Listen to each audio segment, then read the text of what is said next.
तुमच्या computer skills upgrade करायच्या आहे? दिशा कम्प्युटर इन्स्टिट्यूट घेऊन आले आहेत महा डिस्काउंट ऑफर। आता कोणताही कोर्स करा फक्त 1800 रुपयांमध्ये। 30 तारखेपासून रखरखत्या उन्हामध्ये उपोषण करणार कुणीही समाज बांधव अंतरवालीकडे येऊ नका। राज्यामध्ये कुठेही उद्रेक किंवा आंदोलन करू नका, जरांगे यांचं मराठा समाजाला आवाहन। जरांगेंच्या मागण्यांबाबत सरकार सकारात्मक, जरांगेंना उपोषण करण्याची गरज पडू नये अशी सरकारची भूमिका। उपमुख्यमंत्री एकनाथ शिंदेंचे वक्तव्य। राधाकृष्ण विखे पाटील आणि प्रसाद लाड उद्या जरांगेंची भेट घेणार। जरांगे यांचं उपोषण म्हणजे प्रसिद्धीचा स्टंट, स्वतःला त्रास करून घेत असल्यास जरांगेंना अटक करा, गुणरत्न सदावर्तेंची मागणी। जरांगे भावनिक वातावरण तयार करतायत असाही आरोप। जरांगे यांचं आंदोलन म्हणजे लोकशाही आणि आरक्षणाचं अज्ञान। ओबीसी नेते लक्ष्मण हाकेंची टीका। ओबीसी आरक्षणाला धक्का लावल्यास गाठ आमच्याशी, हाकेंचा हल्लाबोल।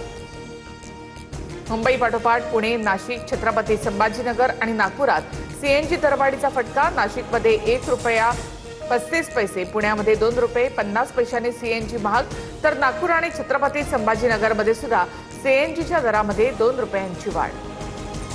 आता लवकरच लॉकडाऊन सारखे दिवस येतील। महिनाभरात पेट्रोल 170 रुपयांवर तर डिझेल 150 रुपयावर जाईल। पैसे गुंतवू नका, सुरक्षित ठेवा। काँग्रेस नेते विजय वडेट्टीवार यांच्याकडून सरकारवर टीका करत जनतेला आवाहन। राज्य सरकारने व्हॅट आणि सरचार्ज रद्द केल्यास इंधनाचे दर कमी होऊ शकतात। वाहतूक, शेती आणि उद्योग क्षेत्रालाही मोठा दिलासा मिळेल। जयंत पाटलांची मुख्यमंत्र्यांकडे मागणी। मीरा रोड, गोरेगाव, घाटकोपरमध्ये कुर्बानीवरून झालेल्या वादानंतर कडक पोलीस बंदोबस्त तैनात। ईदगाह, मशिदी आणि सार्वजनिक ठिकाणी सामूहिक नमाज पठण। कामाख्या देवीच्या मंदिरात 55 रेडे कापून सत्तेत आलेले सरकार कुर्बानीला विरोध करते। संजय राऊतांचा हल्लाबोल, तर राऊतांनी स्वतःच्या कर्तृत्वाकडे डोकावून बघावं, शिरसाटांचं प्रत्युत्तर। ठाण्यामध्ये बहुजन विकास आघाडीची भाजप नेत्यांसोबत खलबतं। विधान परिषदेसाठी राजीव पाटील यांचं नाव चर्चेत। शिवसेनेकडून क्षितिज ठाकूर यांच्या नावाचा विचार असताना भाजप राजीव पाटलांच्या पाठीशी असल्याची चर्चा। नांदेडमध्ये खासदार श्रीकांत शिंदेंच्या ताफ्यातील 4 गाड्यांचा अपघात। अचानक वाहन समोर आल्यामुळे ताफ्यातील 3 गाड्या एकमेकांवर आदळल्या। सुदैवानं कुणीही जखमी नाही। मुख्यमंत्री फडणवीसांनी घेतली पंतप्रधान मोदींची भेट।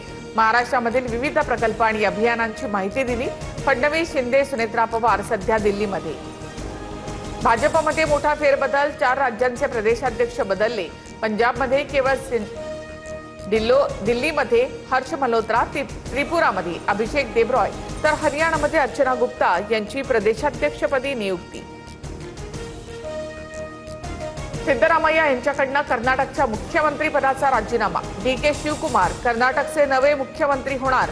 हायकमांडच्या आदेशाचं पालन केलं। राजीनाम्यानंतर सिद्धरामय्या यांची प्रतिक्रिया। नेट पेपरफुटी प्रकरणी उच्चस्तरीय बैठक। 21 जूनला होणाऱ्या पेपरवर पंतप्रधान कार्यालयाचं बारकाईने लक्ष। पेपर फुटू नये यासाठी लष्कराकडे जबाबदारी देण्याबाबत चर्चा, सूत्रांची माहिती। अखिल भारतीय चित्रपट महामंडळाच्या निवडणुकीमधून 13 उमेदवारांची माघार। 3 जागा बिनविरोध होणार। 14 जागांसाठी 45 उमेदवार रिंगणात।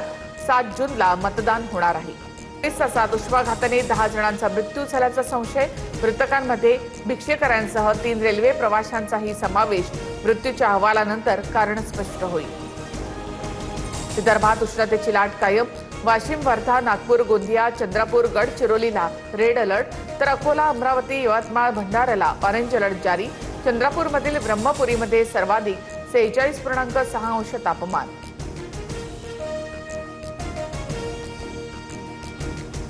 मुंबईमध्ये आणि ठाण्यामध्ये उन्हाचा तडाखा। मुंबईत तापमान 35 ते 38 अंशांच्या पुढे। उष्ण वाऱ्यांमुळे उकाड्यामध्ये वाढ। मान्सूनपूर्व पावसाला विलंब। नवी मुंबईत विदेशी पाहुण्यांचं आगमन। सीवूडमधील एनआरआय तलावात फ्लेमिंगो पक्ष्यांचा विसावा। फ्लेमिंगो पाहण्यासाठी पक्षीप्रेमींची मोठी गर्दी। तुमच्या कम्प्युटर स्किल्स अपग्रेड करायच्या आहे? दिशा कम्प्युटर इन्स्टिट्यूट घेऊन आले आहेत महा डिस्काउंट ऑफर। आता कोणताही कोर्स करा फक्त 1800 रुपयांमध्ये।